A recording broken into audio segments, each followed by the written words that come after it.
LG has been going crazy over the last few months, mainly for existence and partly to remain as a smartphone giant. Getting into this foldable game, they introduced ThinQ, not a foldable, but in the game. A few days before, LG just set a benchmark for themselves in a new category of devices, the T foldable. When you're not winning, you change the rules.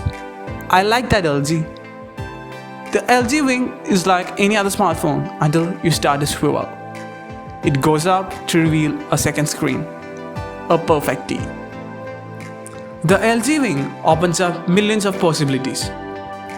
Say for driving or texting your special one while watching your favorite streamer. You can now do it all. Think about this. All the notifications and calls go to the second screen while you're gaming.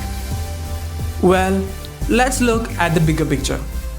LG Wing is a productivity machine.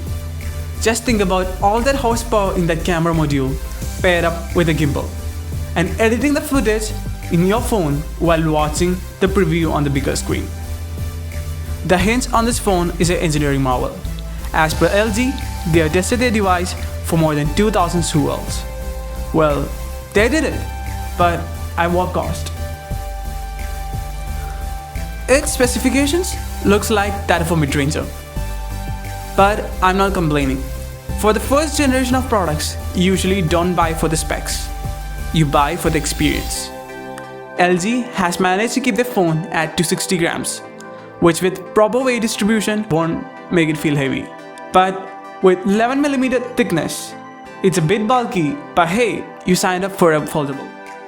LG, as part of their Explorer program, has unlocked a new dimension. It does everything a foldable should do in theory, and some things even better. While a foldable makes multitasking messier, the T foldable has its own way to make the job simpler. But is the new form factor here to stay? I wish it did. People have reacted positively to the innovation, but even if the people think crazy and love crazy, they don't spend crazy. The LG Wings goes out for sale at 2 lakh rupees, at 50,000 more than the Galaxy Z Fold 2. For the question, should I buy it? If you have the money to lavish or an extra kidney to sell, you probably should. Thanks for watching the video. Leave a like if you liked it, a sub if you loved it, and I'll catch you in the next one.